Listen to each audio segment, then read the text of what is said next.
Obama's here, October 7th. October 7th. Our next speaker, sorry, I don't need this actually. Our next speaker is Ari Mejia from the International Jewish Anti-Zionist Network.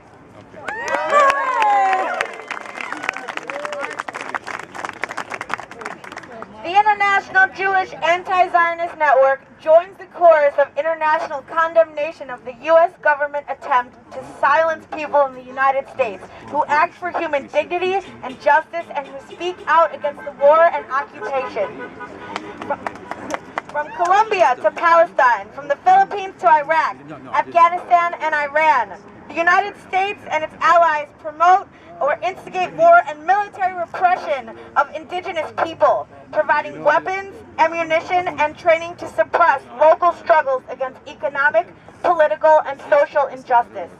The U.S. supports the Israeli occupation of historic Palestine to the tune of $3 billion a year, and more in direct military aid. In return, Israel provides the U.S. with a military and political stronghold in a region whose resources it needs. Meanwhile, basic resources for people here at home are crumbling. Throughout U.S. history, those who suffer from domestic policies and who refuse to accept the suffering caused by U.S. foreign policy have always spoken out and are consistently threatened or punished for doing so effectively. The laws used to target these activists, and indeed the whole list of terrorist groups itself, are inherently illegitimate and are being used to push a political agenda, not to ensure public security.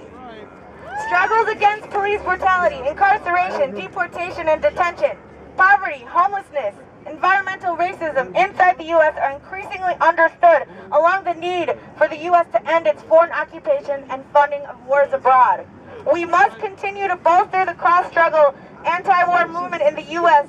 that is being targeted precisely for its potential as a force of peace and justice with which the warmongers must reckon.